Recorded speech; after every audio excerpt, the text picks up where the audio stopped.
episode 1 for most people. Damn. So like if you Shame. right, it's like it's almost a shame, but like I'm actually Big shame. right, but I'm just happy that it's it's getting to where it's going, and I've been able to do it consistently, except for that 1 week, but like actually that 1 week was good because it made it good for a spoiler review. I didn't actually have to worry about spoiling Spider-Man, so that was really, really nice. So once again, guys, welcome to #GetBlerded for those who are viewing in so far. I know people are still gonna start. They're gonna start trickling in as they always tend to do Get throughout your the asses podcast. in here, bitches. I got my boy AJ right next to me. Thank you. Yerp. This man also came with me to see Lion King, and boy, do I have some words for that We today. both have some words today, okay? He has Okay. some words See, and I just- have some words. Oh, yeah, This is be what I want gentle. to hear because I'm still Be debating gentle. watching it, so I need to know. No, they don't need to be gentle. I need to know because if I'm going to spend my money, I want it to be worth it. So I want to hear what they have to say.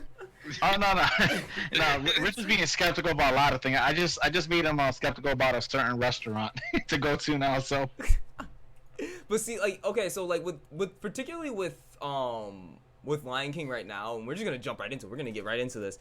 So with Lion King, so I'm kind of glad you both not seen it yet? I haven't seen it. I haven't seen I've seen the original. Okay, Yeah, the so- original, obviously, but not the new one. Yeah. All right, that's perfect. So you both haven't seen it just as yet, and which is a good thing because I kind of want you guys to like I feel like you guys can get the sense of what the movie's going to be like just from the way I kind of reviewed it, or I'm going to be reviewing it. It's like basically right now. So when I first went into the theater and I was like, everyone was hyped for Lion King because it's the Lion King. It's what it's the 20-year anniversary of Lion That's King our or whole something like that. childhood, bro. What are you talking about? And so because it was like, and because of the fact that it was our childhood and stuff, the nostalgia glasses had to immediately come off because I was going into it as like maybe it was going to very much follow the same, Hamlet-esque plot line where, there's murder, there's betrayal, but there's put into like a kid's movie with also like a small coming of age story type of thing, which I feel like that's like the thing that everyone is like spazzing out about right now is like these coming of age stories. And the reason why I'm like, well, let me just go out with my rating first and foremost. I gave it a 4 out of 10. 4. I gave it 4. I gave His it childhood a 4. Let's hear this. I want to hear so this. I gave it a 4 out of 10. Oh. I gave it a straight up 4 out of 10. That's slow for Lion King. Dude, that is low. And this is coming from Damn. like everyone knows me. If people like have seen like the inside of my room or like the people who've seen on stream, like I have tapestries and stuff. I have like 3 shit's different. everywhere. The lions are everywhere in Yeah, my room, lions alright? are And everywhere. lions are my This guy favorite loves animal. fucking cats, They have a bro. really, really significant meaning to me. And so seeing this and literally being called king, and then the Arabic word for my first name is actually king, and that's the reason why my mother named me that. So like this is like I was like, oh my god, like I have a little like childhood connection with it from like way back when, and that obviously carried into adulthood. So I was like, all right, I should be able to go into this. And then it's like you tell me that one of the main people for me is gonna be, which was Childish Gambino, Donald Glover. You said that he was gonna be Simba. I instantly went like bananas. And then they announced, oh, we got James Earl Jones, the original Mufasa voice, to reprise his role. Oh my God, Beyonce is gonna be lending her beautiful singing voice to a rendition. Nala. To Nala, into a rendition of Can You Feel the Love Tonight being sung as a duet between the two of them. And I was just like, okay, we kind of knew like all that stuff was kind of coming, and it kind of made everyone excited for Lion King. It made everyone feel as if like, this was going to be not really a new take, but it's going to be like an enhancement upon the original. And I think that's what a lot of people went into this movie with the expectation. Like we were not expecting it to one up it, but we were expecting it to carry on the legacy of what the original animated Lion King did. And it completely failed at that. Now let's hold on. Now let's also give the viewpoints where we also have to come at new viewers. Okay, the new kids who are coming out now, they didn't Oh see my the God, old Lion King. yeah. Okay, they didn't see all that old animation. They weren't there when shit just dropped for the first time. All right, when shit dropped for the first time, I was lit for Lion King. All right, my guy. When I saw all them colors, when I saw Scar, when I saw Nala, when I saw Mufasa in the fucking stars, my guy. When Mufasa was in the stars, Bro, what? This is the 8-year-old me. energy I've been missing, bro. 8-year-old me He's had ready to go. I had a little tantrum, bro. I said, what? How is a lion in the stars, bro? Now, we also have to think about who they were trying to actually get into the movie theater when they put out Lion King. Yes. They knew for a fact. They knew for a definite fact. They said, everybody who's already seen Lion King will go see this. But who are we really after right now? Which is the and see, that's something that like you would think it would actually speak to. I was actually sitting next to, like, I think this kid had to be no older than like age 5. And I was sitting next to like this age 5 kid in the theater, like in the very front row of the theater, Facts. because He was I was front row being out cheap. there. I'm not gonna lie to you. I went for the $5 ticket, so then I didn't have to pay as much for the movie because I was actually kind of scared already going into it. And you are. How much we paid for the movie? Didn't We even expect that we movie. literally paid $5 a ticket. Like we were being really skeptical about this movie going into it. Like we were walking out and we were like, I have this like gut feeling that the movie is not gonna live up to the expectations of what people keep saying it does. And if you go on Rotten Tomatoes right now, like I'll actually like I can screen share it with you guys. Oh yeah, that's a new feature we're adding today. So there's actually screen sharing gonna be happening on stream now, Yo, so watch people this can game. actually see what I'm talking about. Yo, all you tech kids out there. So, Hey, here we great go. cheers. Let's So- go. Let's go. So first things first is the fact that Rotten Tomatoes did give it a 54%. Okay. And I feel like obviously that's So the critic far. review. That's the critic review, and obviously more reviews are obviously going to keep coming as they go. But for the audience score was an 89%, and I kind of want to understand like why. Is it just because of the fact that it's the Lion King and some old aspects of the movie were still there, but you know it's just nostalgia factor? And going through some of those like positive reviews I've seen, like it almost seems that way. Like for one right here, it's a remake with Roar. Like, well, first and foremost, Roar? with Roar, that's the fuck is improper, improper like grammar. Nah. Like If that's you're not even using roar as a English. phrase. What is roar? Like, What do you mean by roar? With roar, like roar? what do you Is mean that a with good thing? roar? Do I want roar on my nuts? Like, And then there was another person who said, vivid and nostalgic. The astonishing photo animation makes the classic fable look as if it's live action, an eye-popping continuation of the Circle of Life. First and foremost, they didn't even really do anything with the Circle of Life. I will put that out there right now. It was basically copy and pasted with a different singer. That was basically all they did. Like the Circle of Life was not touched. It was not made into a new rendition. There was nothing really that like really made the song stand out. Except for that. wait a minute. They played the Circle of Life? Yes, they did. When? At the very beginning. What? Like as we were walking in, bro. We actually showed up late to the theater too. wasn't that So late. like It we wasn't that walked in and it was just like no one was even hyped about it. Like it was just the ending of the Circle of Life, and I kid you not, like you would expect like, oh my god, it's the Circle of Life. We start clapping and everything because like that's basically what people do. It's literally a classic. It's a classic song. No one felt anything for the Circle of Life.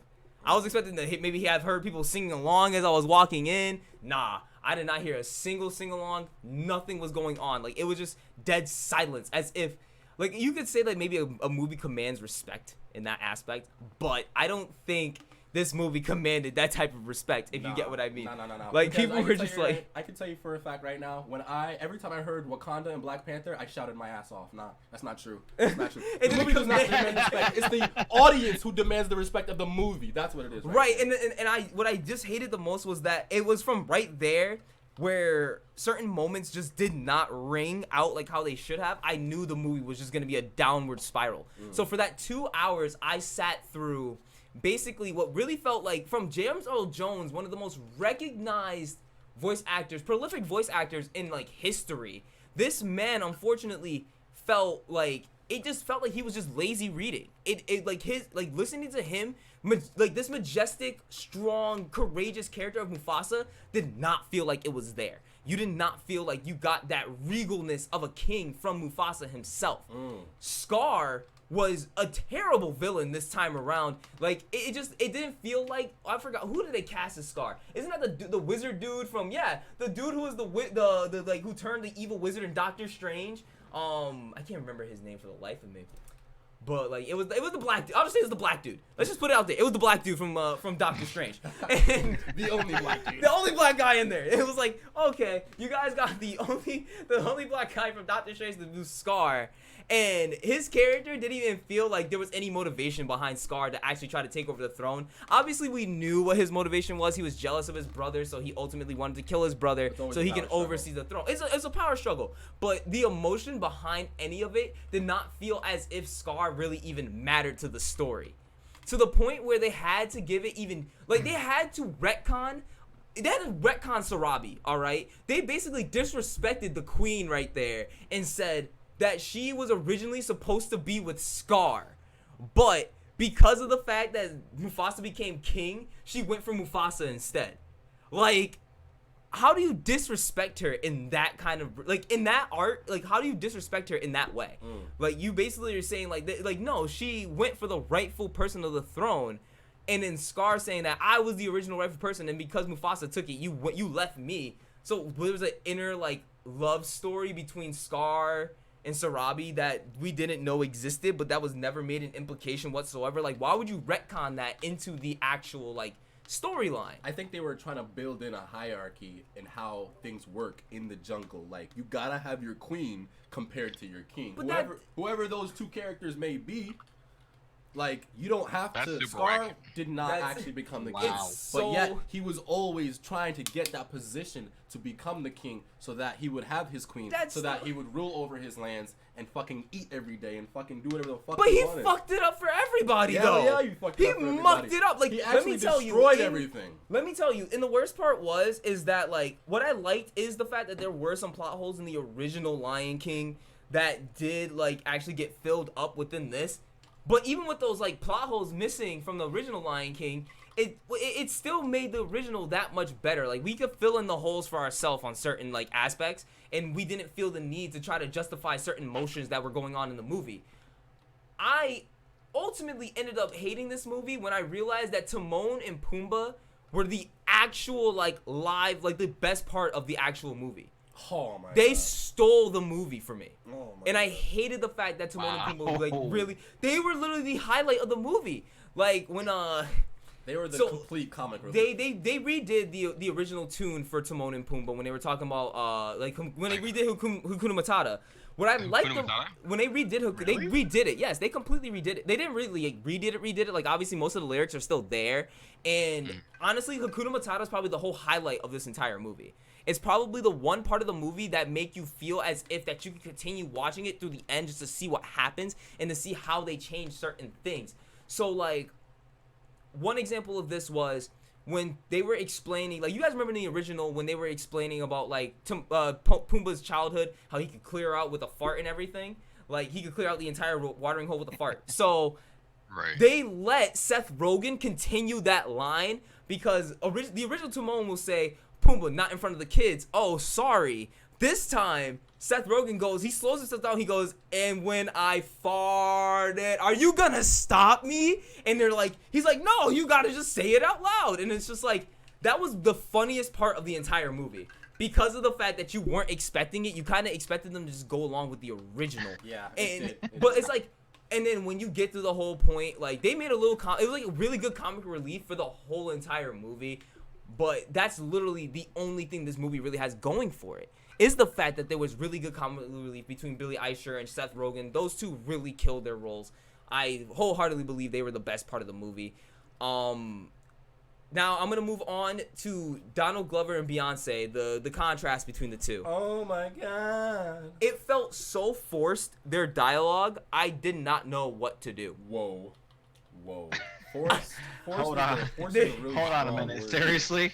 Even the duet between them felt forced. Nah. That was not that forced. No. That was not forced. All right. no, Which no. duet are you talking It felt about? You like talking about the one- when they said that, when they were singing "Can You Feel the Love Tonight." I swear to you, and I cannot make this up. It felt like they put these two into two separate booths. They didn't even get the chance to look at each other. They just had to sit there and just go off listening to the other person's emotions. And when you can't, like, when you're doing a duet, it's obviously better to have two people in the same room so they can really vibe off the two emotions that they're feeling. It felt like Beyonce was, like, in a whole nother, like, scene versus Donald Glover. Like the contrast of those characters, and that generally happened throughout their actual exchanges of words. Like anything that the two of them said, it didn't feel real. Like it just felt like they were just dropping them in because like, oh my god, you got these two high profile musicians to do this, like to do these roles, but you guys couldn't pay them enough to actually act. See, that's where I'm gonna have to disagree with you right there. What do you mean? Because honestly, what I felt like they had between them was actually pretty damn good. Because when you really think about it, first of all, you're taking two great performers. You're taking Donald and you're taking Beyonce. First of all, they both know how to come in with all the emotion and with all of the aspects of bringing in what people want to hear and what people want to see. So that's the first thing. Second thing, when they had their interactions on screen, well, the Lions anyways, those interactions I felt like were actually more of the ones that were so related to the older Lion King that it actually brought it in back to me. The singing and the scenes where Donald Glover and Beyonce got to actually engage with each other, those were the scenes I was waiting for the most, because that to me is my Lion King. Like when you go out and you find your girl and she comes to you and oh my god, and like you're now singing, you're happy, you get everything you wanted. Now it's just like that's the part of the coming of age story with the girl in it that I was waiting for in the Lion King. That's actually something I respected about the movie. It actually did it pretty well, I thought that the conversations they had and the dialogue between them actually sounded pretty good. Apart from the singing, I thought it was actually done really well. Now, if you want to talk about the actual choreography of the singing and how that actually went along, that was like a 7 out of 10 for me. I'm not even gonna front. This movie was a 4 out of 10 for me, bro. I'm not even gonna. I'm not saying a 4 out of 10. That's actually really disrespectful. I don't know it's not. It's what it deserves. But that's all right. No. Yeah, you're right. It does deserve some ratings, and we're gonna give it those ratings today. But I'm just saying, I was actually going in there looking for this to happen, and I was given it. Okay. So I was completely satisfied with those scenes. And see, that's actually really interesting because like. So I like that because like I like the fact that you did have that actual like opinion upon it, because I can understand where you're coming from, where you might have seen it that way, but for me it just didn't feel like the contrast between Donald Glover and Beyonce just did not feel like they were truly trying to be these characters. And I can understand why, because like it's like, you know, it's Donald Glover and Beyonce. Like you don't expect these two to be able to really act as if they are in love with each other. Like you have to be able to feel that with the song specifically, but it just doesn't feel like you actually get more out of young Simba and young Nala when it comes to like the kiddish relationship between the two of them. As short as it is in the movie, because most of the movie actually itself is very, very rushed. You actually feel like a lot of the emotional moments and all that stuff is very, very rushed. These two kids are very, very fleshed out. You flesh out Nala and Simba very, very well from the young age. So then they kind of carry the older two, believe it or not. I don't believe that's exactly so true, because it wasn't like, and now I'm kind of going back on what I said. It wasn't like those two were like starstruck lovers. It was more like they were both born into positions where they knew they had roles to play.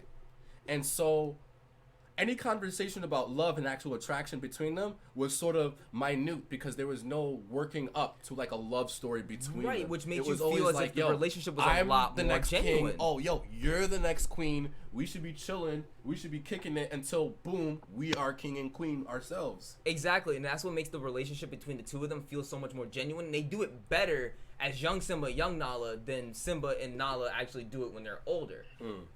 And just to go and touch up on the rest of the cast, because that's all I have to say about those two. Because I could probably go on for days about them, but like it was just in general okay. It was okay a performance between the two of them. Then we obviously have John Caney, our King T'Chaka. He is Rafiki. Unfortunately, Rafiki doesn't feel like he's as influential in this movie as he was until the very end. I'm not gonna really rate the performance upon that, because of the fact that it's so like, I don't know, it's just so like I was expecting a little bit more out of Rafiki. I already touched on Scar. Scar was terrible. I hated the fact that I honestly wish they just got Jeremy Irons back. That would have been a much better. That would have been much better, because I know that dude ain't dead yet. So like that would have been a much better casting. They should have just kept the original Scar. I understand why They, it was. I'm not gonna lie. I feel like there was a little bit of an underlying agenda to get as many black people casted in this movie as possible. You needed the African tone. Right. I understand that, but honestly, Jeremy Irons did such a good job as the original Scar, and I feel like if they brought back the original Scar, they could have also brought back the original Be Prepared, because the Be Prepared that they did for the hyenas this time around was absolute. I did not feel the hype behind it. It did not feel like you wanted to be like on Scar's side to really like be like, oh my god, I really want to get behind Scar right now because he's the evil dude. But he really like captivated me for a hot second. Like that's what got me to follow Scar throughout the rest of the movie. In the original was because of the fact that Be Prepared made him seem like he was really about to go out and do this. This time around, it's a very lazily done version of it, and I'm just like, no, I can't do this. I can't deal with that. I think most of that could be attributed to the lack of animation because of how real they wanted it to seem. But you could give us a full, but you were able to give us a full Can You Feel the Love Tonight? And I get that's a very important song. And you were able to do it with Hakuna Matata. Yes, There's literally only, so there's literally, when you think about it, there's hold on. only four. Before you continue, I want to just say something about Can You Feel the Love Tonight?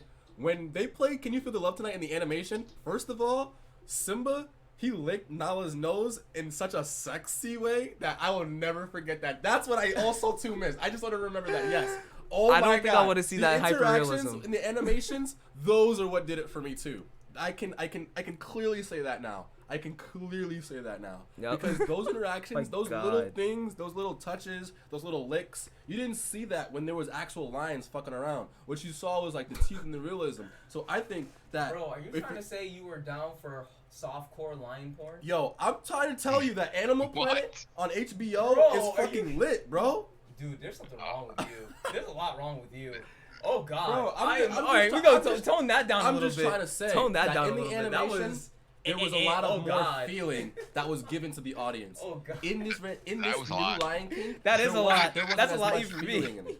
Listen, it's not that much, all right? I mean, lean back, all right. So I know you've done a lot worse. There's only four musical numbers that really like fully exist in the Lion King. 4.5. 4.5. One didn't finish, but it was the best one. And honest, so you're supposed to have obviously the Circle of Life. Then you have I Can't Wait to Be King, which they did a full version of I Can't Wait to Be King, by the way. Be Prepared, which I am absolutely irritated at the fact that they just could not get, like, they couldn't just find somebody just to sing Be Prepared, or even just put the original over. I would not have cared, because I think that would have been much better.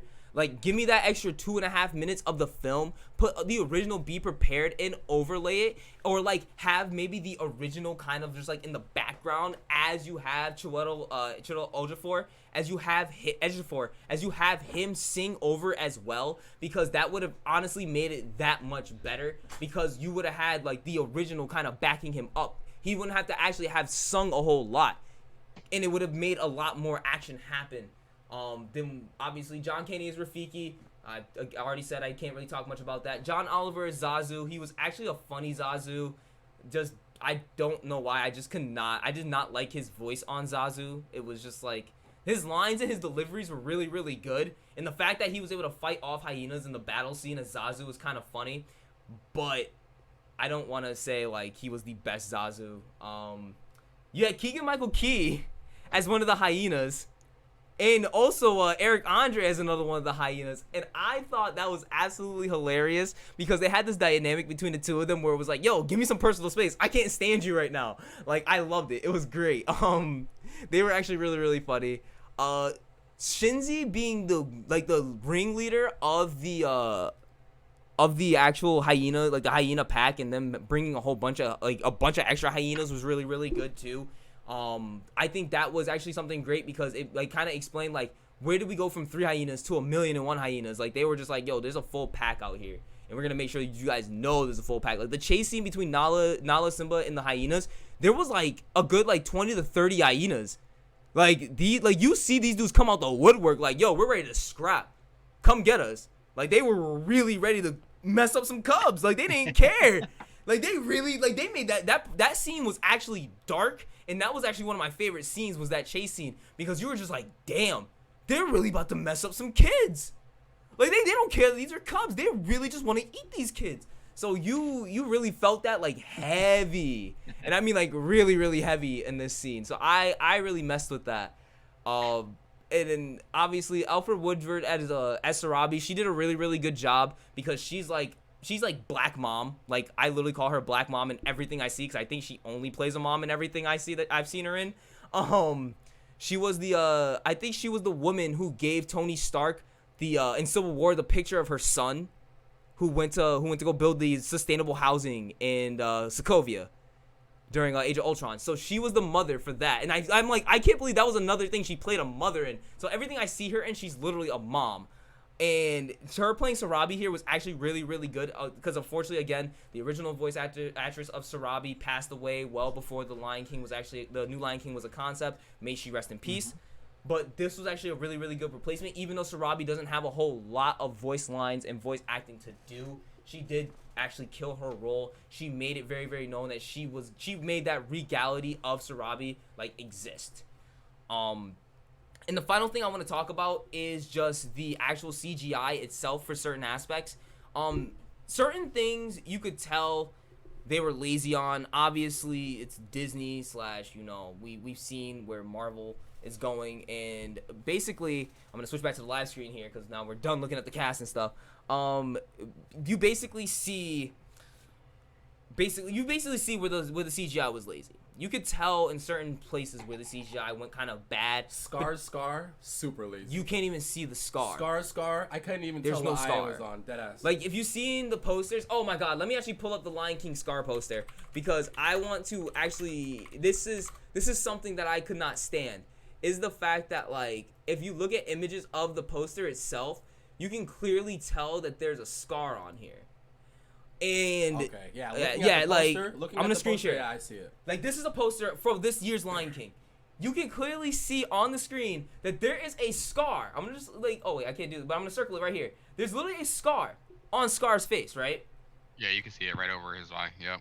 They basically, for the CGI, they just embedded it into his fur. Like, they made it look like a scar of his fur. Also, it's like a spot rather than an actual scar. Exactly, but yet his name is still Scar. That's stupid. It's so bad. Mufasa doesn't look like this overly strong, confident lion like he does in the animated version. I feel like they could have beefed him up a little bit.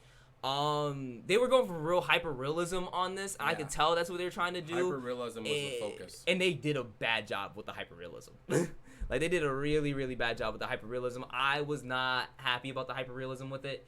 It just made the CGI, like, certain parts felt lazy, and I get you can only do so much with CGI, like, you can only, like, get so many voices, you can only do so many things, but I still don't get why, even though, like, if you guys were gonna go really lazy on the CGI, why go lazy on the voice acting as well? Why did everyone, like, almost, not really everybody, but, like, the majority of it just felt like people were just talking, like, it didn't even feel like anybody was actually trying to, like, put inflection, to put emotion into their voices. I personally just did not feel that the moments, like, it felt so fake. When Scar said, "Long live the king," it felt terrible. I kid you not, man. The whole gorge scene, I think, was only like 2.5 to 4 minutes. Like, I think that was all the whole gorge scene was. The entire stampede was literally, I think, like a 4-minute scene. From the moment that Scar was like, "Hey, Simba, I'm going to take you to go find your roar, so we're going to go to this gorge so you can practice it," to the ending, I think was a span of 4 to 5 minutes. Maybe. It was that's terrible. I don't recall, actually. I don't even recall, like, really watching the scene. The stampede didn't even feel like it was an actual stampede. I was looking at it, and I was like, I've seen old ladies stomp people out harder on Black Friday than Mufasa just got stepped on. Damn. I've seen people. I'm dissing this movie. I'm dissing this movie straight up. You about to lose some followers. I'm about to lose followers. Y'all can mess me up all you want until you see the movie and understand why I'm so heated about it. Like, that's really all I gotta say. Cause, like, even the final battle scene felt terrible. Like, yo, Rafiki got like maybe a full 10 seconds of beating people up, of beating up hyenas, and he's like, yo, he bust out the stick. He was like, "Yo, my old friend," and I was like, oh my god, this dude is really about to go ape shit. When he pulled out that stick, niggas were really. Oh my god, I didn't mean to use that. I was like, yo, I was hyped up for him. Yo, get them, get them, bro. He said, "This is my old little friend." Here we go. Yo, and I was really hoping that he was like, yo, he really pulled a Scarface. He really basically said, say hello to my little friend. And he just pulled that sticker. I was like, oh, yeah, he about to go ham. They really give this man literally 10 seconds of screen time during that battle scene. And what made it feel even worse was the fact that the hits for, like, hitting these hyenas felt so lazy. Yo, like, it even looked like they were actually Timon and fighting. Pumbaa had more bodies than anybody else. Yo, facts! Timon They and gave Pumbaa had Timon more and bodies Pumbaa the most than bodies in the anyone entire else. fight. I just want to say that Timon and Pumbaa are my niggas because Like, they were kicking niggas' asses left, right. I'm They were Rich. used for decoys and bait. Rich, let me tell you this. And Think then about it this finished way. with getting more bodies than even Simba. Rich will understand this from the League of Legends standpoint. Think about it this way, where you have, you got your 5 roles, right? And the person who is getting all the kills, right, is just managing to kill still them. Like, barely managing to kill still them. Like, the dude fed up top lane, right? Your solo top laner fed. He went 0 and, 11 in the first 20 minutes of the game. But then for some reason, miraculously comes out at the end of the game when he joins the team fights. He somehow comes out, 11, 13 and something because of the fact that he just started last hitting everything. That's literally what Timon and Pumbaa basically do here the entire time. You ever get kill stilled in Call of Duty? Like, you're sitting there shooting up a dude, you put all the bullets into him, but your boy from behind you just headshots him out of nowhere, and he gets the kill. He's the one that's padding his KDA. That's literally what it feels like with Timon and Pumbaa actually sitting here fighting the whole time. Yeah, it really did. Nala doesn't even fight like that. Sarabi doesn't fight. The lionesses, you don't even see the lionesses really fight like that either, like they do in the original. The Scar battle scene between that's crazy him. because sorry, I didn't mean to cut you off, but Oh my God. all lionesses do is fight, so that's crazy to me. Yeah. You literally see a total of 3 of them fight. You see almost 10 of them in the background, but there's only 3 of them that you see fight, and that includes Nala and Sarabi. So there's one outsider that you really even see fight.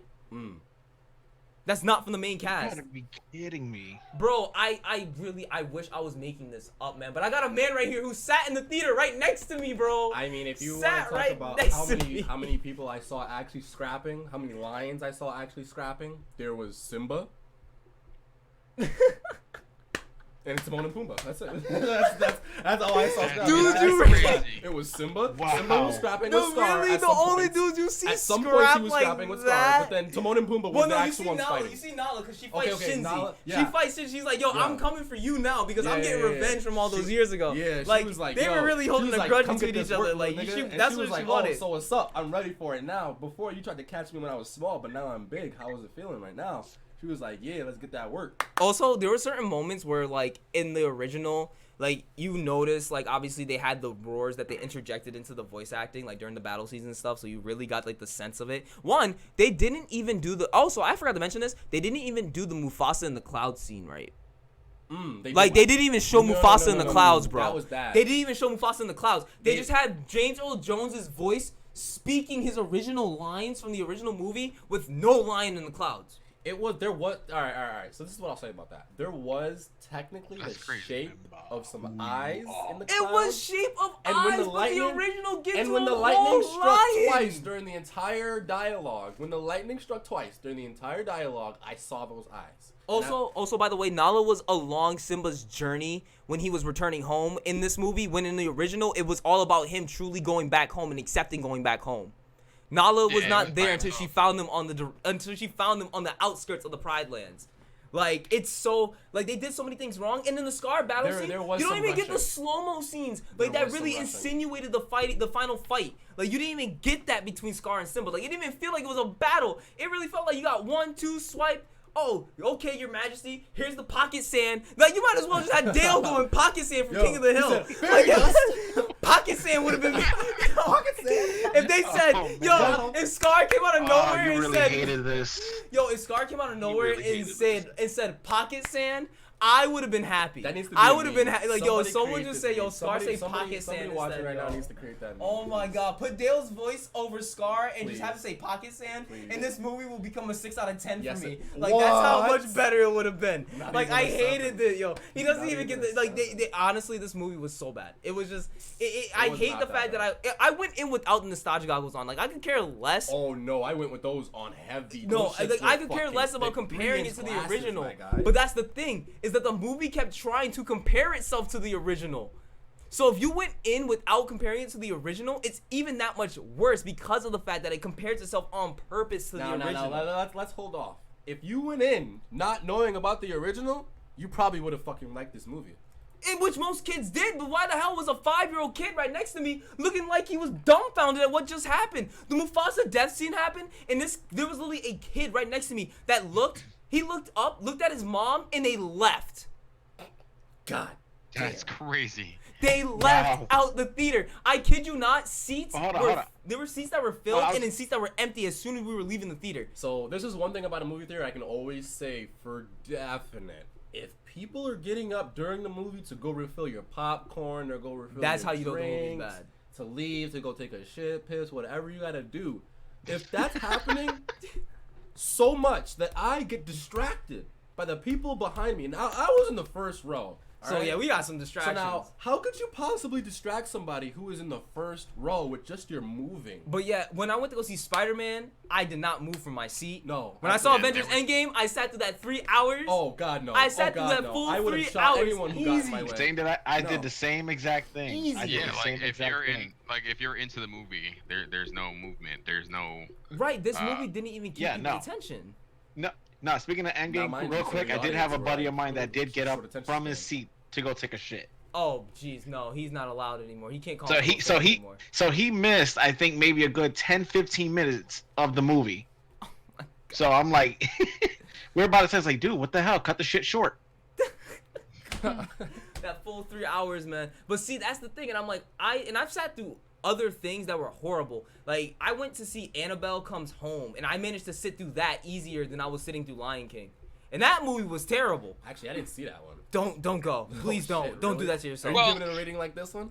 Bro. Don't waste the Well, money. actually, no. Annabelle Comes Home gets a much worse rating than this. Damn. But, Well, I think part of it is because you expected so much from this movie, just because of how good it was, and you didn't get that.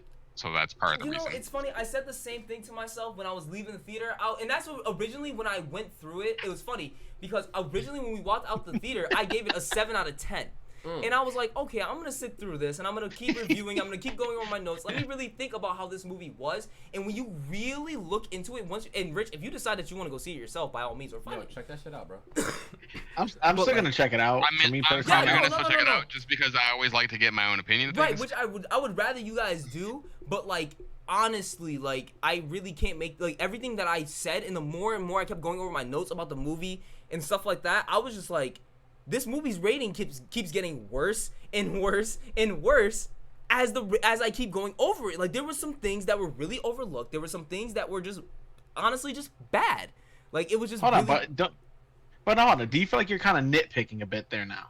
See, at first I thought I was. I really thought I was, but I was just going through my same points, like of, you know, how I honestly Scar was not that great. Like the actual like emotional inflection of certain emotional moments being cut short, but also not feeling the same emotional attachment to them. Like you would expect, I would honestly expect more people to react to how like Mufasa dying in this movie. And I literally looked around the theater and it looked like nobody had a single reaction to it. But yeah, I know people, like, no one seemed to care. Nah, no one cared. But I teared up. I remember, I teared up. I don't care. like, about I anybody tried else. rewatching it last night, like, the original last night, and I did actually find myself feeling more emotional attachment. Like, I had to compare it. Like, at that point, I could not sit there and not compare the movies. Like, I had to go back and rewatch it. I had to go back and rewatch it afterwards. Rich, Yeah. Rich, let me ask you this. At one point, when they first announced the movie, were you kind of fearing that one moment when Mufasa dies, that one scene in HD, live action? Was that one of the first things that came to your mind? Yes. I could agree with that. If that's the case, if you say yes, yeah. Of course. Yeah, it's like was once you know they were making the movie, it was almost like you're like, oh man, that one scene. I'm excited, but I'm afraid. But from what you're telling me, it's like it was trash. Even that one scene. Based on what I've been told here, the one thing that is a huge disappointment to me, just based on what's here, is the Stampede scene, because that's one thing I was really looking forward to, and the fact that it's so, for lack of a better term, shitty, from what's being said, makes me not excited. Shitty. Exactly. Like it just doesn't feel like you just don't feel those same emotional attachments, and that's the reason why I didn't want to nitpick it, and I didn't nitpick it because almost every movie that I review or I look into, I nitpick. Like, I look for those little extra things, but like the thing is that these extra things that I was nitpicking for are so blatantly out there. Like, you actually don't have to look deep to find what my nitpicks were. Like, once you, honestly, I'm going to tell you two to actually go see it and then let me know your thoughts, because I would love to do a follow-up for you, like, with you guys specifically, because the thing is that I'm actually going to read it off for you guys. So, I have a Facebook message from somebody else who was a part of the Blerd Gang. His name is Ray. And you guys already know that he was on the show before.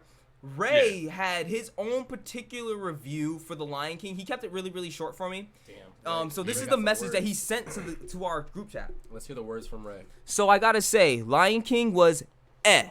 This guy was actually more excited for the movie than I was. And Ray is also the type of person who's able to look over certain things being bad in order to make sure that the movie is good. And also, announcement here, I just got my Twitch affiliate invitation just now. So we're out here, guys. Yes. I have to have a celebration stream at the end of this week. Don't forget us. But he said it looked gorgeous, but the delivery and a lot of lines wasn't there for me. Music was too. My favorite song was Timon and Pumbaa's impromptu number with the other animals, and that to me is concerning. Cause also when the in the jungle, when they redid it, they did it with a whole bunch of other animals, everybody singing along. It was actually even better than the original. The cool. In the jungle scene was actually better. Wait, which scene was that? That was the in the jungle, the mighty jungle. Remember when Nala just randomly yes. jumped out Oh of nowhere? my god, that was jump my scare in shit. this I'm movie, sorry. too. I'm sorry. Yes.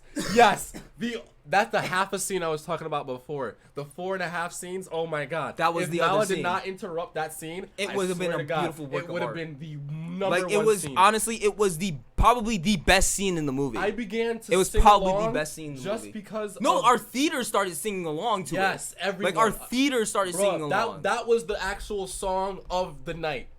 Like, that was it. If you had to think about a new song for this new movie, which is called The Lion King as well, it's In the Jungle. Yup. It is in the jungle, and it's halfway done with all the animals that are presented in the movie, and Nala just coming in and fucking that whole shit up and gang squatting everybody. I swear to God, it was the most littest thing I've ever seen. I actually almost pissed myself when I saw Nala come out. Yeah, that was like, actually. yo. I was I can't so even tell in you my how much of a seat jump scare that feeling actually was. That song. I was like, in the jungle, the mighty jungle, and then Nala comes out. I was like, roar! I was like, what the fuck? I was like, nah. Like, honestly, I kid you not. Like, there was a whole jump scare in that, and I can't even begin to tell you guys how funny Bro, that was. I lost Like, me, my it was ass me, to my my seat, roommate, bro. and AJ. We're all sitting there. We all jumped up. We all Like, jumped, bro. It Everybody was scarier jumped, than yo. a scary movie Dead when that ass. happened. Like, Dead that's a ass. problem. Dead ass. And then to continue Ray's review, like, y'all couldn't make your own version of Circle of Life. You just got a new singer and copy pasted the rest, bruh. And also, Mufasa's Cloud Talk with Simba was not done justice at Facts. all. It wasn't. That said, 4 out of 10 for me. What about your boy here? Ray giving a 4 out of 10 for me in general, seeing him give a 4 out of 10, that to me just already should like say it, because this is the man who's been hyping up the Lion King since the immediate announcement. Yeah, but that's true. He has. He was. Wow. What's your rating, AJ? I need to hear yours. I'm gonna give a clad solid rating of, after this conversation especially, but before at the beginning of this channel, I gave it a rating of 7 out of 10. Now that we've had some time to really explore what was done well and what could have been done better, I'm gonna go ahead and give it 7.1 out of 10, my guy. I'm gonna have to slap you. Wait, he's about to kick you out the room. He's about to kick you out the room. Wait, your rating got better? No. He's rating- Yes, I actually went higher. I want to know. went way About to kick higher. you out the The room. only reason. Wait, I want to. Wait, only- hold on. I want to know why only, he went higher. Oh God! Oh God! Oh God! Oh God! Oh God! He'll come He's back. about to kick He'll you come out back. the No, room. no, no, no, no, no, no, no. He'll come back. His ass is coming back. Listen, the only reason this can get a definite 7.1 out of 10. We are right now in the middle of a massive heat wave, and I'm telling you right now, it is this man is sweating, and I'm sweating too. It's getting to his head. It's getting to his head. No. This is just right intense. All right, listen. The reason we can go higher is because, one, I went in there knowing that it wasn't gonna be as good as the fucking animation I saw when I was a kid. That was the first thing I had to do. Oh my God, I told AJ, myself what are when I went in there, I was like, all right, cool. I go in. I'm expecting something brand new, fresh, something I've never seen before. What I got was this. Oh my! It was the HBO special of the year with some singing. It was HBO special with singing. I have to just say that. I can't make it to be out something better than it should be. But to me, I went in there looking for Simba, Timon and Pumbaa, and Mufasa. I didn't see Mufasa. He wasn't there. His voice was there, but his character wasn't there. AJ, you see how I'm looking at you right now? I see how you're looking at me. I'm looking at you like I'm literally looking at you right now like that girlfriend has caught you cheating, nigga. Bruh, so like, bruh. I'm really looking at you like that right now. I can tell you right now.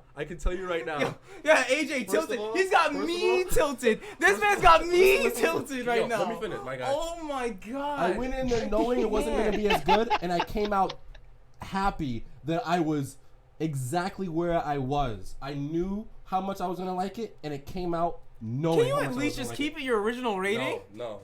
A 7.1? Why the 0.1? What gets a 0.1. What earned it the 0.1? It gets a 0.1 because I remembered the that part with right at the end. Fucking who was it? It was Timon and Pumbaa. They were fighting one of the hyenas, and they dropped one of them niggas down like a ragdoll. Yeah, like a ragdoll. I just remember. So again, the saving graces of this movie Saving graces is Timon and Pumbaa. I'm sorry. If they do something next, it has to be a Lion King 1.5. No, the remake of Timon and Pumbaa's movie. Yeah, it has to be. That has to be the next thing. It is the only option why I can give it a high rating because I'm hoping what they're doing right now, dead ass, is they're setting up for the future. So that they can do all of the reenactments. They can do 1.5 next. They can do number 2, maybe do number 2. I can't tell them to do number 2. I can't even say I'm gonna like the number 2.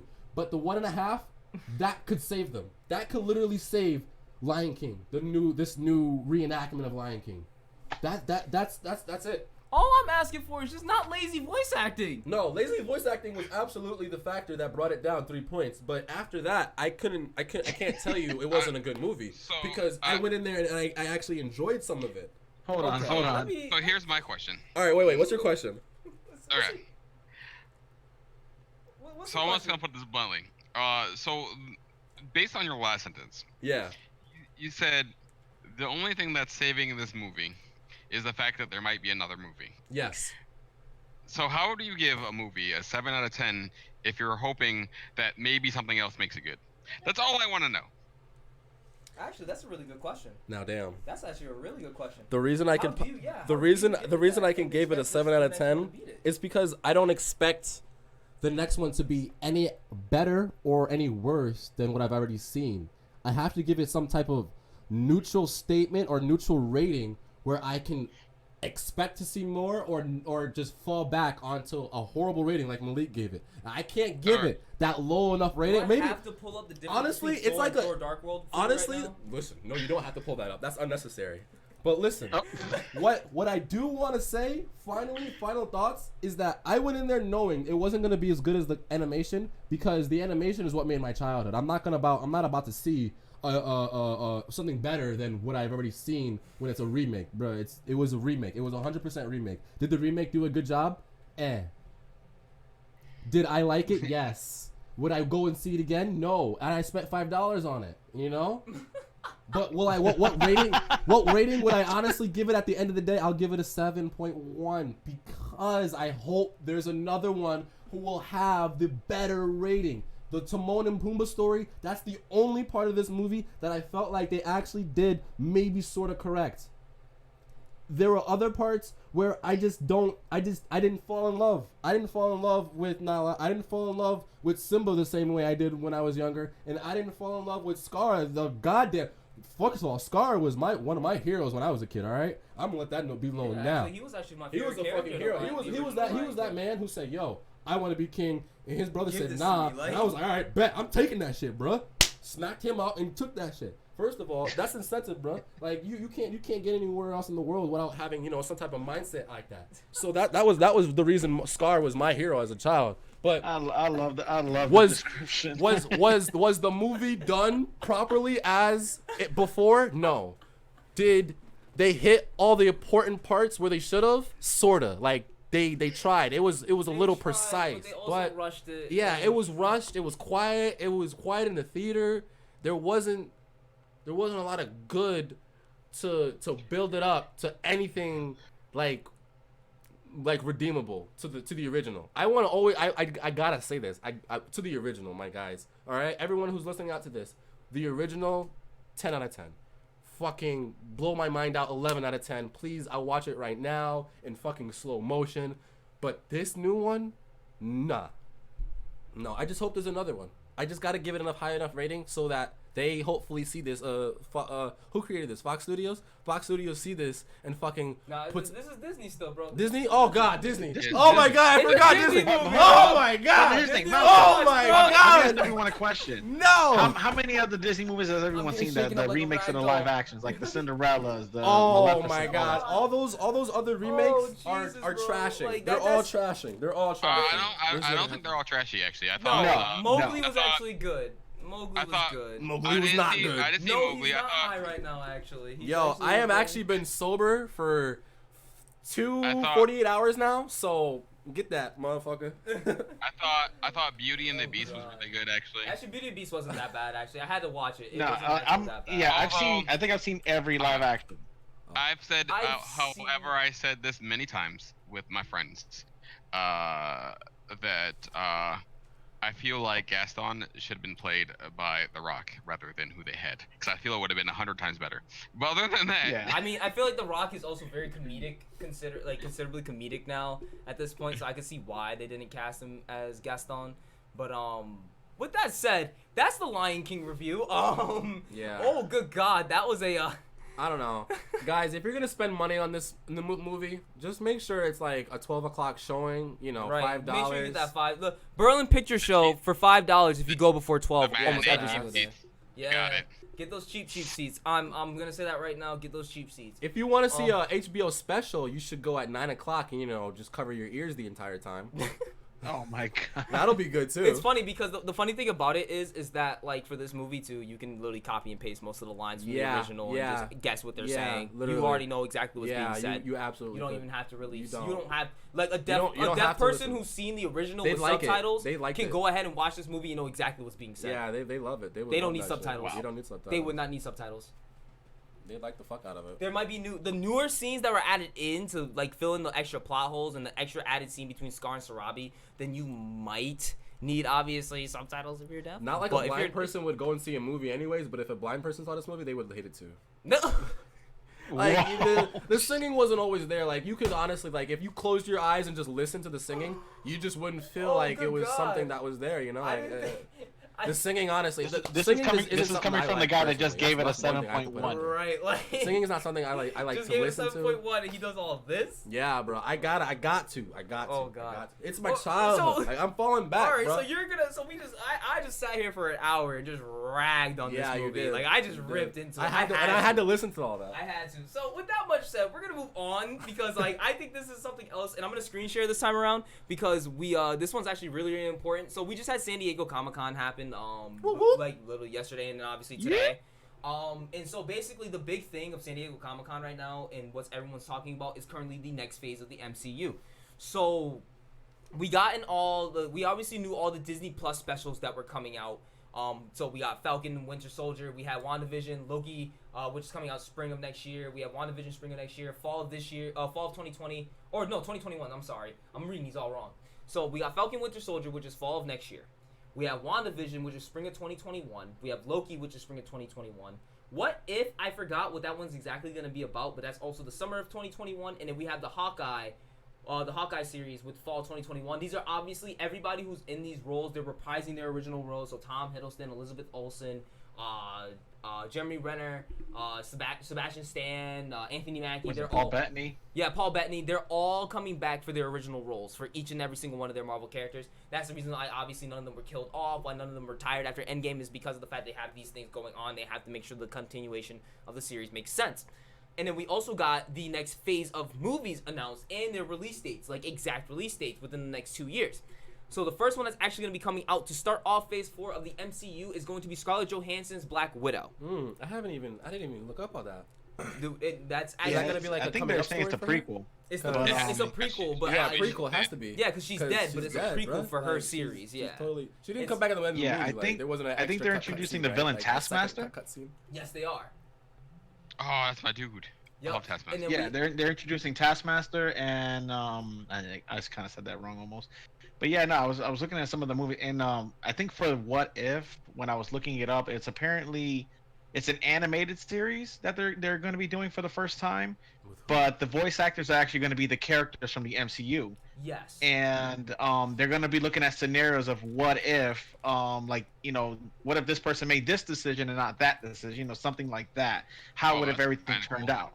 So it's something like that from early reports that I've been reading about. So Yeah. I'm interested to see how that goes. Well, these obviously the MCU films are obviously all live action. I know that they're gonna have continuation series from them. Apparently, from what I heard, it's continuation series of the newer MCU films coming out, which will be animated series. Which I will think it will be very interesting, especially considering the fact that right now DC runs the animated series, especially in movies and in the cartoons.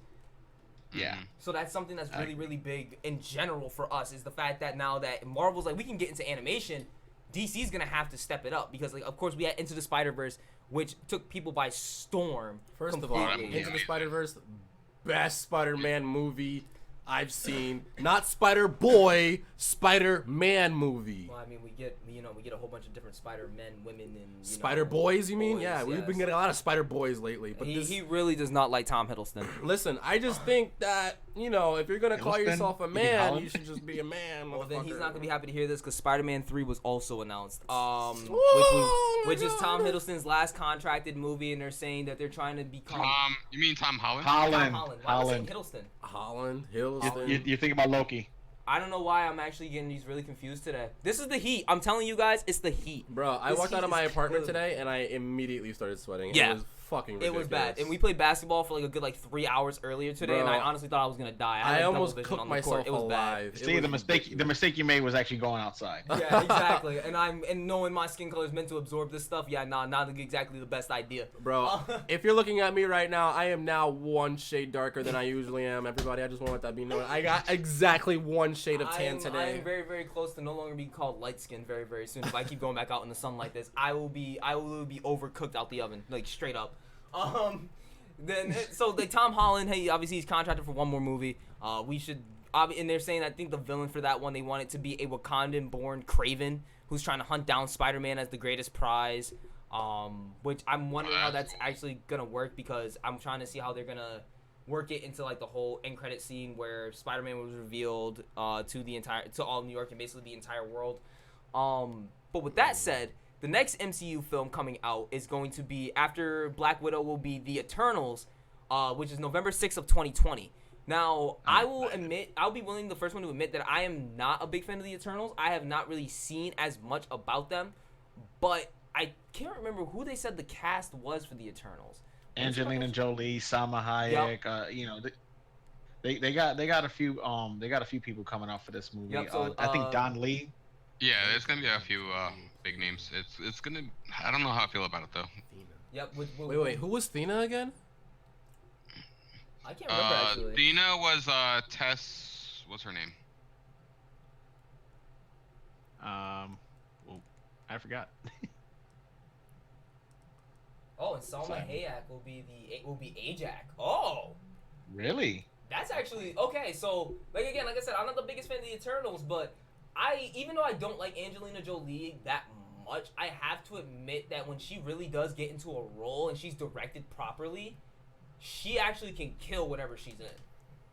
So I have to agree with that. I'm actually She very, kills very it. genuinely curious as to what she goes in. So So we got obviously Black Widow. We already know, and then yeah, we'll revisit Budapest and introduce Taskmaster, which means potentially Jeremy Renner is actually in this movie, and then we'll actually get to get that whole backstory of what the hell went on in Budapest between the two of them.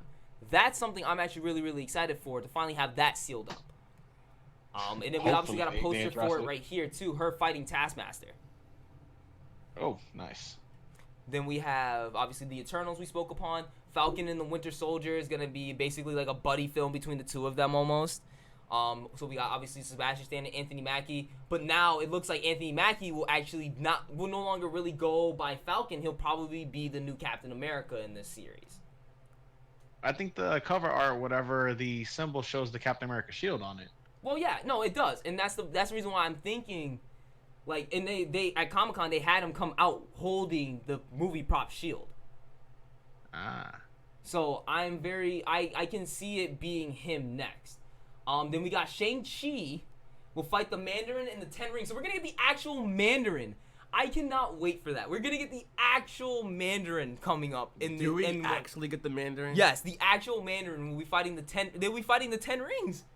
The actual Mandarin is going to be coming up in a movie, and I cannot begin to tell you guys how excited I am for that. That's pretty cool. Yeah, that is pretty cool. Shang-Chi was casted. Who they say will be? Oh, Hong Kong actor Tony Leung. Oh wow. What? So Tony Leung is his name. Sorry, I butchered his name terribly. But he's a legendary Hong Kong actor. He's been in Infernal Affairs and In the Mood for Love, which are like I think there were two movies that only like are like basically Hong Kong related. I haven't seen them personally, but I've heard the name before. And the fact that he's gonna be our Shang-Chi, I think he might fit the role very here he is up here. He actually might fit the role very, very well. I'm honestly trying to imagine how this movie's gonna go, because the original Mandarin is basically like a sorcerer. Is he not? I would think so. I'm trying to remember. I think he's supposed to be popping up in another one of those movies as well that was listed yesterday. If I remember correctly. The Mandarin, no, because the only other villain that we're supposed to be getting is Taskmaster. Yeah, well, I have a question. I don't think they announced the villain for by Celestials. Is this the same Mandarin that Tony Stark fought? Well, no, because there's an actual Mandarin. Like there's an actual one, but he wasn't the actual Mandarin. It was, remember, the Mandarin that he fought in the Iron Man 3 was like a ruse, and he was just going by the name the Mandarin.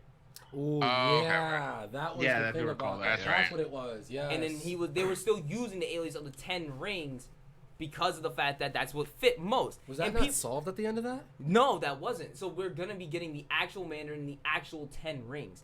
So that'll be and then they said apparently there's gonna be a short afterwards. That's a Marvel short that'll be coming after this movie. So it looks like we're gonna get a lot, and that's supposed to be February 12th, 2021.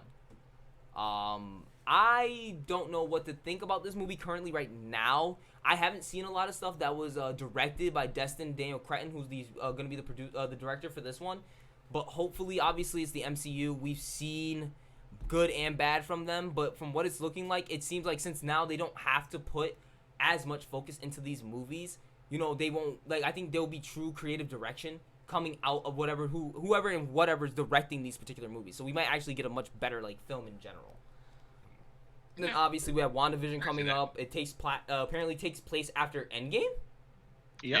Yeah. That's actually really weird, because I don't know how she's gonna be reunited with Vision, unless the whole thing with Shuri, where she was able to recreate Vision after Endgame or something like that, because of the fact that she got, like, in Infinity War, how she managed to draw some of his different personalities. So I'm sure she'll recreate the best parts of Vision and then give it like, hey, Wanda, here you go. Vision is not dead. Nah. I feel like some time travel shit's about to go down. Not if it takes place after Endgame, though. Yeah, no. Think about it. If it takes place after Endgame, that's gonna be interesting, because like I don't think there'll be some actual time travel. Like, how are you gonna? I was gonna say, because there was one theory I was hearing about that. Well, before while she was trying to take out the stone in Infinity War, that she copied all the schematics, everything about Vision, downloaded all of it prior to getting into the fight. Before Okay. they Right, before I they what most breached people it. were saying. I just thought about something though. So when they returned all the stones to their original place, Thanos got the stone from Vision, didn't he? Does that like not? But no, Does the he- original place where it was being held was the original, the scepter, Loki's original scepter. So they Right. had So to. so they, Vision never happened then. Yeah, that right, makes sense. basically. Okay. So they could recreate Vision. Oh yeah, time travel, bro. That's why. It Time wouldn't. I travel. don't think it would be time travel. It would have to be. Wanda's gonna go back. I think they're gonna find Vision's original body in the field of Wakanda. They're gonna use the original body and use the schematics that they stolen from the Infinity Stone in order to recreate Vision within his original body with his original schematics and original powers. Yes, his powers came from the Nah. the There's Mind Stone. no way. But they're not gonna let another Infinity Stone go out of hand again. Like it's not gonna Yeah, go back no, to they- Vision. Yeah, no, It's that's not that's gonna go literally back gonna to be Vision. undoing everything they just Exactly. did. Just so for there's no one way guy. too. but that means they're not gonna time travel then, because then they will have the No. Mind Stone right back in Vision's head. If they put it back in Vision's head, you're literally just gonna recreate this cycle of them trying to get back the Infinity Stones all over again. There's no point. You might as well just leave it destroyed and or put it in its original hiding place. and Obviously, don't Wanda even- ain't gonna leave shit destroyed. So basically, we have to just see. We have to see when this one comes out in spring of 2021. We'll have to see. Unfortunately, we have to wait 2 years for that. But we'll see what happens. Let's just give it. We'll figure something. We'll figure that one out. I'm just curious as to if they don't use the stone, which in most cases they won't, because that's not what they're about right now. How does Vision's personality play into it? Because technically he'll be a different person, right? No, because remember Wait. remember in Infinity War, Mark Ruffalo's Banner literally says that there are all different parts of them that they believe that they can separate from the stone, and then Shuri says, why not instead of individually, why not try to confuse all these things connectively? She was only doing the research because she knew that she could actually separate Vision's different personalities, which were all basically Tony, Ultron, the Stone, Banner, all put together. But she wanted them to select the best parts of Vision and all his memories, and then take that. So that's what everyone believes, that's all she managed to get out was the best parts of Vision, which incorporates some of Tony Stark, some of Banner, and then some of Vision's own man-made stuff that he was able to cultivate from the stone and make his own emotions, and then incorporate that into a new Vision body, if that makes sense. that really actually happened though? Like, can you I think that would happen. Can you take something that one of the Infinity Stones made and like recreate that? Like, I don't want to put down Shuri. Like, Shuri is my god, she's baby girl. Like, please, Shuri, you can science me all day. man. You can take me out. That's you a can whole lot. dissect But me, no, I whatever. agree. That's a whole Shuri lot, the but, girl. like, What Shuri the girl. is she about to really almost recreate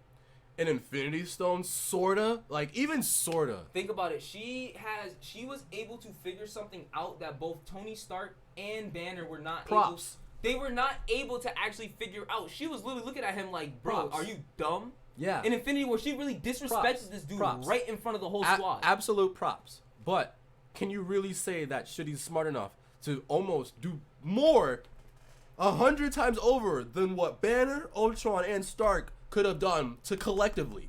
She was already doing it during a whole battle But scene. are you saying for definite that she's about to do that collectively She already alone? proved that she could do it. All right. She I just literally does it. maybe I'm not giving my girl enough credit right now, and I just I really think You're you're probably right. not. She You're literally, really she not. literally proved that she is smarter than a dude who has multiple PhDs. Yeah, no, she was definitely the smartest And she's person a in that room. teenager.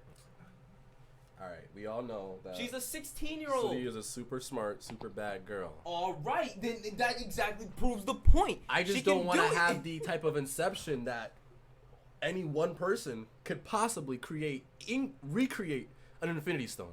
When the problem with I'm them not saying in the she's first gonna part, recreate the Infinity Stone. She's but what I gonna feel use like the data Vision that she- is, what I feel like Vision is at his core is the Infinity Stone. No, at his Everything- core, he's the AI of Jarvis, Ultron, Tony Stark, and Banner in the Stone all put together. The base of Vision is Jarvis itself. So all they literally have to do is recreate an AI, implement that AI into Vision, and Vision is literally exactly the same person he was.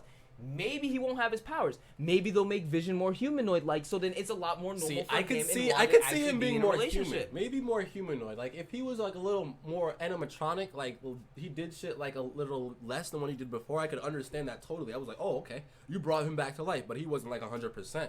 Like if I see a whole new Vision again, if I see the same Vision from before he got stabbed in that little fucking Infinity War, right? Infinity War, where he was in that train yard. If I see that Vision again before he got stabbed, I'm gonna be tight because I'm gonna be like, whoa. So What happened? Yeah, like, whoa, I'm sorry, Sudi. Like, what the fuck could you create to recreate one of the more powerful Avengers in the fucking in the series, in the fucking series?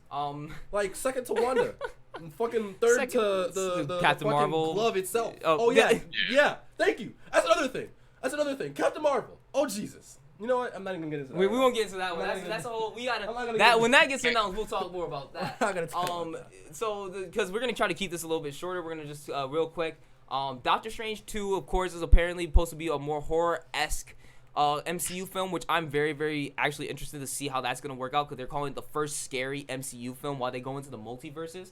What I was actually looking forward to was that it was gonna be the Illuminati film, which is basically it's Reed Richards, sorry, not Tony Stark anymore, but at least not in this particular MCU, but it could be somebody else. T'Challa, Doctor Strange. I love you 3000. I can't remember who the other three members are other than Tony Stark, and there's 2 other members. Oh, Adam Warlock and somebody else. Who was the last one? Oh, yeah, they also just announced who they think might be Adam Warlock. Well, not announced it officially, but they're who they're looking in. Who they're theorizing about it right now, right? Yeah. Yeah. It's weird because the Illuminati is basically what we call the holders of the Infinity Stones, because the Infinity Stones, no matter, because we're going into multiple universes at this point, and because of the fact that we're going into multiple universes, which thank God that Spider-Man, the new Spider-Man movie indirectly referenced that there are multiple universes, because like this will be the true first multi-universe film for the MCU, and we will now see a universe where obviously we have the Fantastic Four, which means Silver Surfer, which means Galactus. We have so much set up for another major, like another 3 major phases. Phases 4, 5, and 6, if they decide to do that for the MCU, is going to probably lead up to Galactus. Because of the fact they're going to also introduce the Fantastic Four. Yeah, they just announced that officially too, which is apparently Kevin Feige did say something about there being a MCU Fantastic Four film. I mean, I don't know if we're going to have to wait another 10 years, but if the Doctor Strange 2 film does what I think it's going to do, we're going to be definitely getting very, very soon a multiverse film that's going to introduce all the missing arcs, including possibly the MCU X-Men. Whoa. Now, yeah. That's pretty big you're saying right there. That's big to say, but I honestly think that we're going to get it. Obviously, we already know what happened. Loki went back in time. He managed to take the Tesseract in the game, and now he's coming back for a TV series. So that's basically, we don't really have to talk about that because that's been talked about like a million and one times through people. There's one thing I do want to. Can I just say that I hate the fact that the Disney streaming service is a thing and they took all those great shows off of Netflix because RIP. Yeah, because RIP Disney, and now we're gonna lose all the Fox shows and stuff like that too, possibly. Yeah, we totally are. We're gonna lose a lot, and apparently, at least they're gonna be putting like all the MCU films and stuff like that up for people to stream and all that. And I think you can add if you already have Hulu, you can add it on to Hulu. I think they were saying something like that. It's like a $3. Yeah, it's an add-on to Hulu if you would like. We don't speak about the Dark Phoenix movie, Ernst. We don't speak about Dark Phoenix. I don't understand how you ruined that character twice and Apocalypse, but we're gonna leave that alone. We're gonna leave that alone. That was, if I did my podcasting beforehand, I probably would have ripped into it more than I ripped into Lion King. Oh man. Yeah. How do you ruin? I don't want to go into it, but Apocalypse, bruh, come on. It was so terrible. I saw that. It was so bad. We have. Oh, actually, the one thing I really want to talk about. I don't know why this is. So we're in a whole thing right now where people are like, why are women being casted for this role, and why are somebody of color being casted for this role, and like, cause I wanted to also mention, like, Ray did send me a nice little blurb. I can't really, because it would take a while to read it. I can't really read it on stream right now, but it has to do like the Little Mermaid and stuff like that. Well, now we have a female Thor. Natalie Portman, our Jane Foster, is now our new Thor, which female Thor was introduced years ago in the comics. People should have seen this coming a long time ago. Yeah. But because remember, Thor is technically not a name; it is a title that is passed on. You have to be worthy of Thor. Technically, Captain America is Thor. He was worthy enough to wield the hammer, so now he has the power of Thor. Now, Natalie Portman is now being shown. Jane Foster has the power to wield the power of Thor. And I don't like the fact that there are people who are legitimately like, I've seen a couple with, I don't want to even talk about it really because it's just like, people are really agitated. And this is like a thing that's going on. We had the Little Mermaid thing. People are like, you know, ticked off that the culture of Mulan is not gonna have the singing of the like any of the music in it or anything like that because it's part of their like it's not really part of their culture. Oh my for the musical God, part. that's another and now one we that got kills me. this, and we have like you know a black woman James Bond that's been casted. It's like we are in a the next James Bond is a black woman. What? It's a black. She's not James Bond though. They're just or 007. You know what I mean? 007. The title of Yeah. 007 is always Right. passed on to anybody who can have Yeah, the title. but When was this there's like a released? bunch of What? reports This was saying announced that a while ago, bro. that apparently the current 007, I forgot what his name is, who the actor is. Not Sean He's- Connery.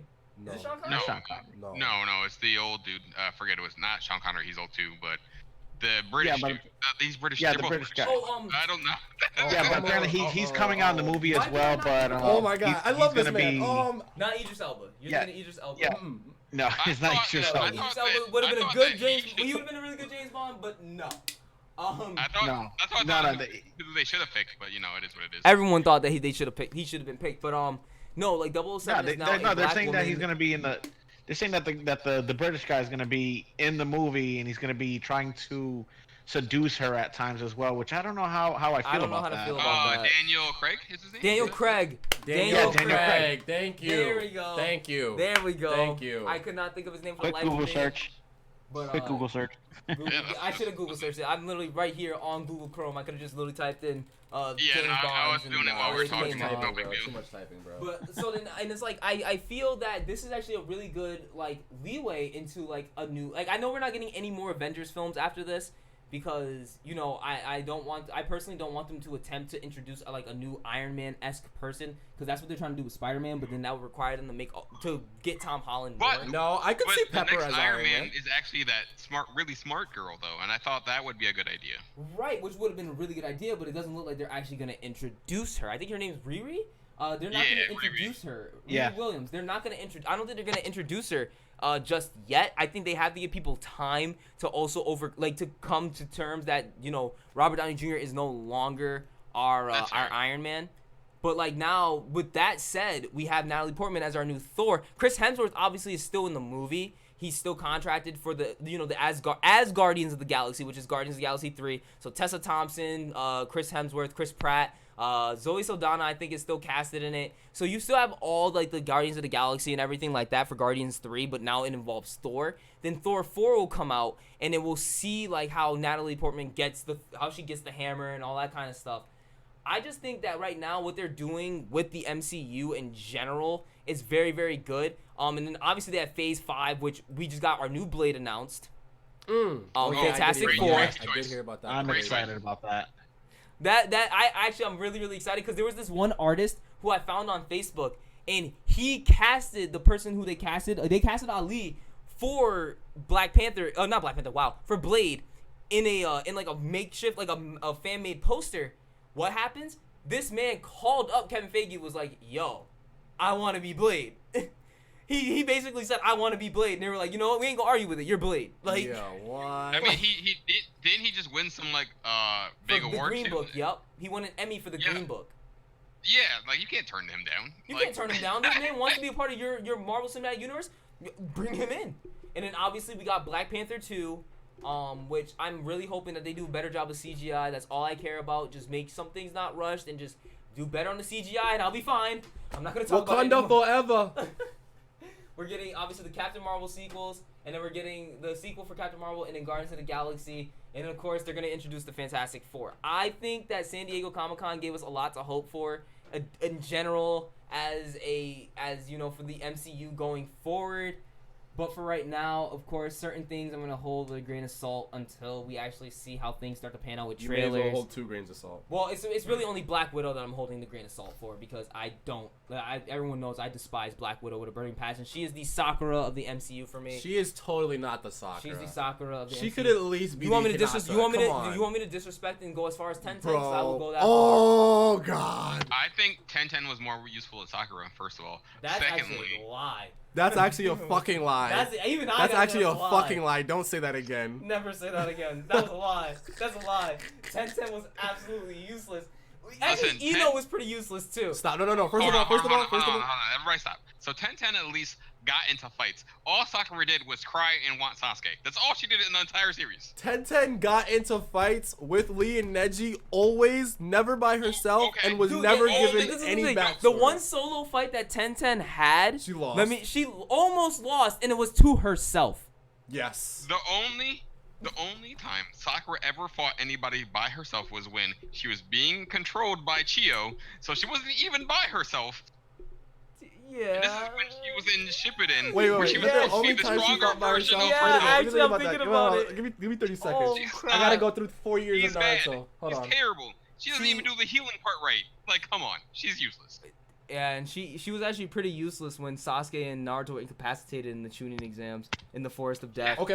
She was- First of all, she- let's she not talk held about it- the Forest of Death. Let's not only bring up time- Sakura in the words The Forest of Death. only time Sakura has ever been good at anything ever is in one of the movies, which isn't canon, where she's on the train. They're fighting in the snow with the trees, and she does Sakura Blizzard. It's just a whole You're bunch right, of you're explosive right, attacks. you're right, That- you're right, that you're was right, the you're right. coolest It thing wasn't she's ever canon done, as and fuck. she It was was like- not canon. This is like 10 years ago. God. I remember that movie, yo. Oh I think I watched that a couple of times, actually. Holy Rich, I hate the shit. fact that you're right. All right, so Black Widow was the Sakura of the MCU. Stop it, yo. Do you guys have any final tidbits on anything? Anything you guys want to throw in real quick? We are very, very close to an hour and a half.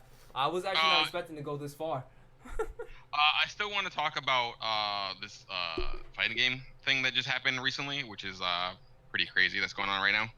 Oh yes, so Defend the North just happened. Actually, I want to bring this up because this is actually something that somebody so this is what I heard.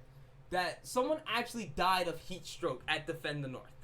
What? Okay, so I'll just start from the beginning. So a lot of shit went wrong with Defend the North. Like everything went crazy. Like the logistics were terrible. It was hot. There's no AC. There's a heat stroke outside. They were in the middle of Manhattan, so there's no access to anything. They're not allowed to bring drinks into the area. Apparently there was now this is just, I wasn't there, so this is all speculation. So, but this is things that I'm hearing from everybody. But they weren't allowed to bring food or drinks in from outside. There was water offered, but it wasn't ever cool. There was hot water. Like nobody wants to drink hot water. There were no setups. The rooms that they had were overcrowded. There was no AC, and so you're in a hot room with 300 people. So, for example, Oh God. they had Dragon Ball Fighters and That Sam must have Show been crazy. in the same room. Both of those events had over 150 people in them, and they're all in the same room at the same time. So it's already hot, and then you Hell have no. that many people Hell no. in the same room. You could just imagine how uncomfortable that is. Plus, they're not offering like cold water. I mean, like I said, there was water there. In the middle of a heat There's wave. no AC. You can't bring your own drinks in. It was just a nightmare. And then yesterday, somebody died of a seizure in the men's bathroom. That was what the apparently cause caused by their heat stroke. Oh my God. from R.I.P. So the cause of the death has not been confirmed yet. So I don't want to say it's heat stroke. But there's two things that bother me about this. First, the fact that it happened, because what the fuck? No, yeah, that's not something that could just let happen. Someone's wanted that shit to happen. Right, because like obviously the conditions were terrible for this to even take place. Now, again, I do personally think it was because of heat exhaustion, just by what I just went over. But like I don't have like the official word. There's no official word on what actually happened. But you could see on Twitter that they're going crazy about it. If you go to Bum163, he talks about the event and Like, the honestly, condition. I'm going down like this I see like some of the stuff that's like going on, like that's crazy. Like Like, I'm it's actually looking just- at some tweets from the event, like. Oh yeah. This is like unprecedented level terrible stuff. Like, So to if put it you into retrospect of how hot it was in there. So like people who are PC like gamers and they understand like how temperatures work when you're under load of games. Like my PC, when it's under load, it runs at 45 degrees Celsius, which is what normally like you'll calculate it in. That is Yeah. 115 degrees Fahrenheit in a small confined space. So Yeah, no, imagine it's- you got 150 people in an area where it's 115 degrees outside with no air conditioning. Yeah, no, it was terrible. that's And then a again, fucking you oven. and then you can't bring your own drinks in to make it worse. Like, this is an awful situation. First of all, And then that and shit then is- go ahead, no, go finish your saying. like, first of all, them not being able to bring drinks in, I'm not even like, what was that like a rule or something that was That's put the into place place? from the venue. That's a all right. It's so a, the it's a venue rule of the already- venue, but like They should be you're in the middle of a heat providing wave. There's got to be that some water. kind of They leeway provided hot water. to That hot water, nah. The Yeah, fucking- like they provided water. From what I'm telling you, again, this is tweets that I've read. Yeah. that the water itself was hot on multiple occasions. It wasn't always cooled. Like they exchanged it, but like it wasn't like taken care of as it should have been. And then I think that's Like it's terrible. And then the second part that bothers me about the situation is there was a person that died yesterday, and there has still yet to be an official statement from the runners of Defend the North What? stating their condolences, what happened. They have said Wait, no one nothing responded on the yet? side. no. No, the only thing that they've said is one guy who worked for them and says, stop saying. The only thing that they've ever mentioned officially on the topic is to stop saying it's heat stroke, and that's crazy to me. How are you guys gonna what? But that means you acknowledge the fact that someone died at your venue. Someone Yep, died no. at your event, and you're gonna say stop saying it's heat stroke. What sense does that make? Stop saying it's heat Look, stroke. Just absolutely this- ignores the fact that a life was lost. Exactly. Yeah, they don't. Like- They haven't officially said their condolences to the family. They haven't given any official call. Like they haven't said anything about the situation. They don't know what happened, how it happened, what the situation is. They This have, like, this it's actually could crazy be to one of me those that- times where they're trying to get ahead of the story and like figure out what actually really might have happened. There might be like maybe I'm only skeptical, but I'm hoping there's like some type of internal investigation going on with the venue and with whoever's actually I don't want to I just want to say the police or whatever, whoever. I 100% feel that you're right and that they're lawyering up, they're lawyer, whatever. I can't speak. Anyway, they're getting lawyers involved, so they're not saying much. But Exactly. you could still like Nah, this is something say that your condolences. You could still be empathetic to the situation. You don't have to say anything official. You can just be like, hey, we know this happened. We're sorry this happened.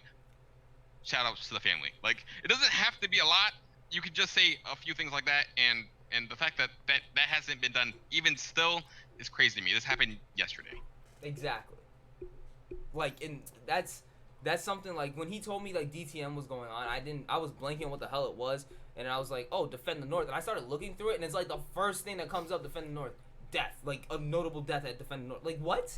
Jesus. That your event is featuring people like Sonic Fox and stuff like that, and yet you're saying the first thing I see in an article is that someone died at your venue that you guys deliberately basically made inhumane conditions for.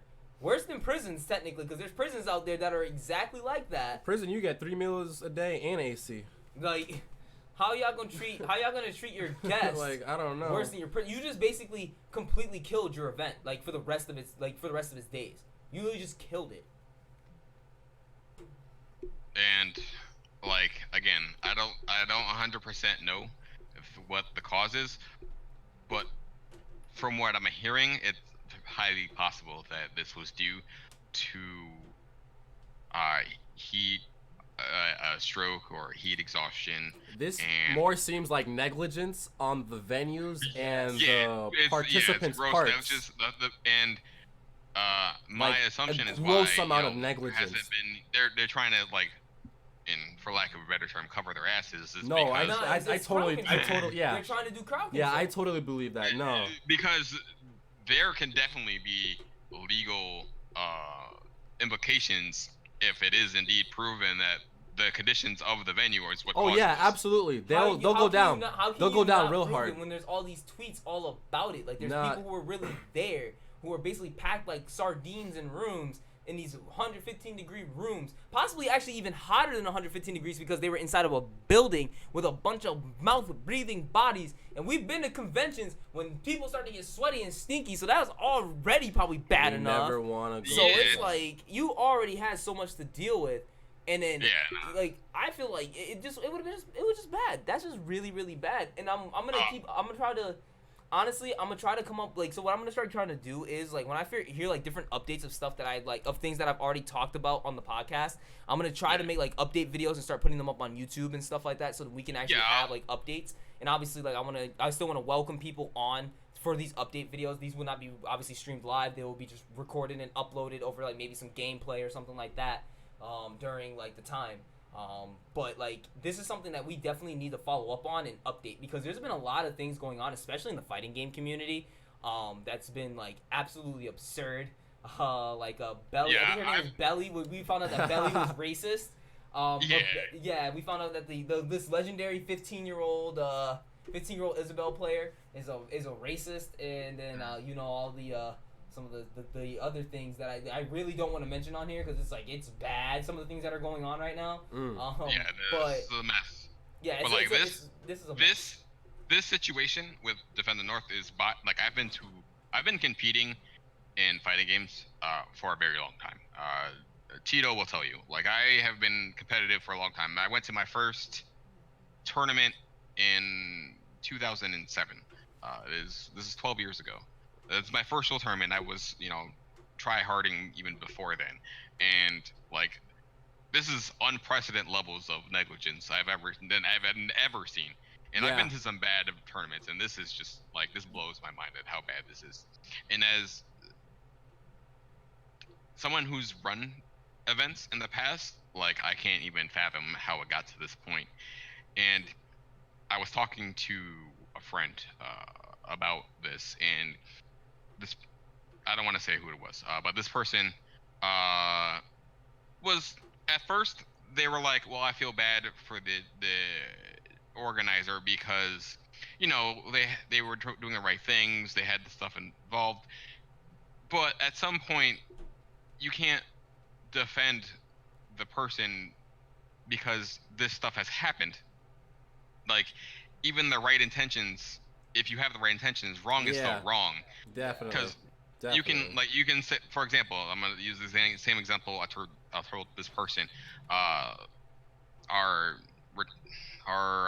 for lack of a better term, our incompetent president thinks he's doing the right thing and doesn't mean that he is. Absolutely. By the way, I just want to say 4 more years. Stop! Don't put that out here. 4 more years, guys.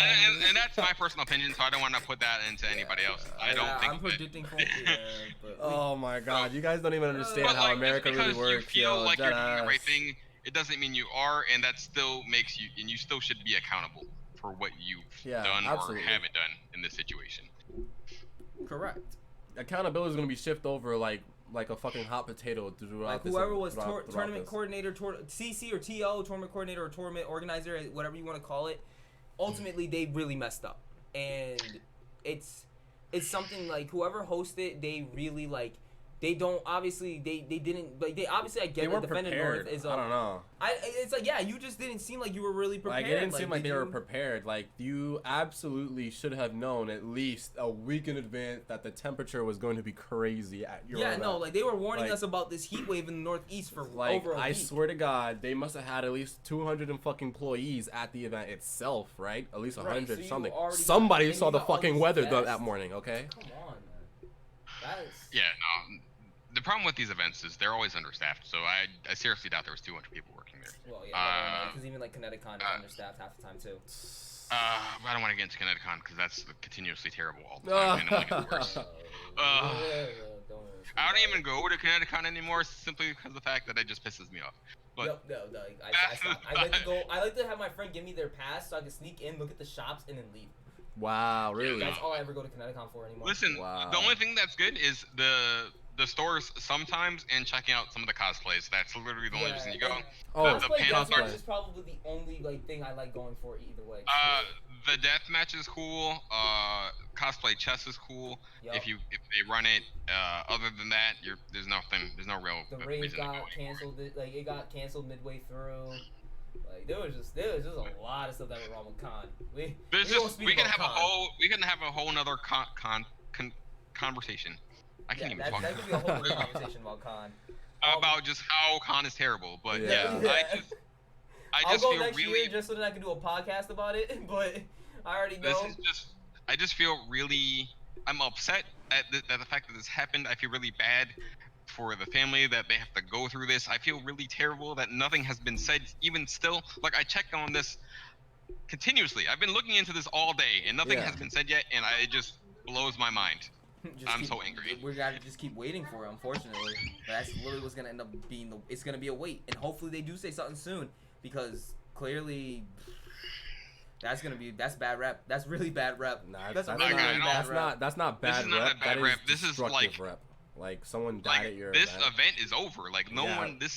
There will never be another Defend the Nerf. Yeah, and now we just lost another Northern Fighting Game tournament. Yeah, that's a dub, bro. And I think that's one of the few that people like from international come to as well. Like I went. What was it? What year is it? 2000. I went last year, I believe, and it was in White Plains, New York, and it was fine. It wasn't the best event that I went to, but there were no problems. Like there were like scheduling issues, but that happens at any event. Everything's run late sometimes, that's just about every single event, though. I mean, even on your that's definitely micromanaging stuff. This isn't micro. So what had happened here wasn't micromanaged. It was definitely something that was obscenely, grossly neglected and overlooked. Nobody wanted to put in enough effort to actually make sure of the safety and the condition of the setting and the people there. That is, I don't. Nah, it's like they made their money for the venue and they made their money to pay off whatever employees they had. And they made the money that they needed to get off these people who were coming to watch these, great fighting games. And they were just like, let's basically just make sure we made our money and we don't care about what's going on. Like, and that's it almost. That's not even true too, because from what I'm hearing, again, I don't have firsthand knowledge of this. I'm not working there. I wasn't there. But some of the staffers, the streamers were underpaid too. So they didn't even pay people, what they should have been paid. So again, I don't have firsthand knowledge. So I can't. Like, this is all hearsay. But this is, when you're hearing it from a lot of people, there's got to be some truth to it, right? Nah, you're right.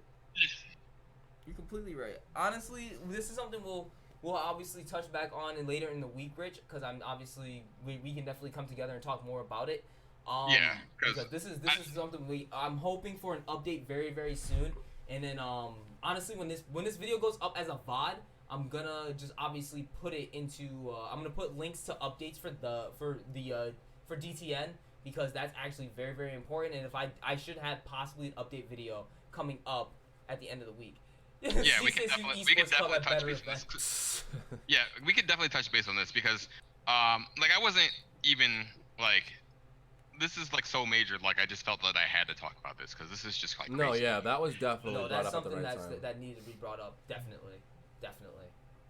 But with that much said, we're actually an hour 45 minutes in, and it's super, super hot in my room, and I think my computer's making it hotter. So before we end up passing out from because the AC needs to go right back on. I had to stay hydrated, boys. Got hot. Yes, it's been. My home is nice and AC. We don't want to put ourselves with the same conditions. Yeah, exactly. We can't neglect ourselves here, all right?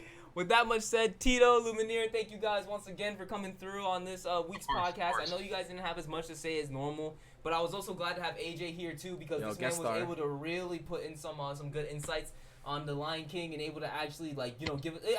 I'm glad your dynamic was definitely a lot different, and I'm glad to have you on the show, and it definitely helped. It was good to be we got here. some good laughs out of it. I want to thank you guys. Thank you guys for welcoming me too. The conversations here, I'm gonna bring home. And next week's show, hopefully I can get some good comments in, or at least maybe get another guest star on the next show. I need to actually figure out what's going on with next week's show because I don't even know what next week's show is gonna be. Because I think I'm changing the subject for it again. Oh no, I know exactly what we're talking about for next week's show. That will come up. That I will be announcing on my Wednesday stream, like I always do. Whenever I do a Wednesday stream, I always announce the next subject for the podcast. So if you guys aren't already following, go ahead and follow. And just make sure, because now we officially have hit affiliate on Twitch. Now we can actually start getting like nitty gritty and getting more incentive, not just for me, but also for the Twitch fans as well. So that's actually going to be a really, really big thing. And that will be Wednesday will be our celebration announcement stream. I should be possibly doing another stream, but I'm also working on my sister's website right now. So I'm kind of a little bit busy, but I will let you guys, keep you guys all updated. With that much said, thank you guys for tuning in to Get Blerded. I hope you guys all enjoyed it. Again, thank you for my very special guest coming through, and we'll be seeing you guys on the next one. Peace out. All right, have a good night, guys. Night.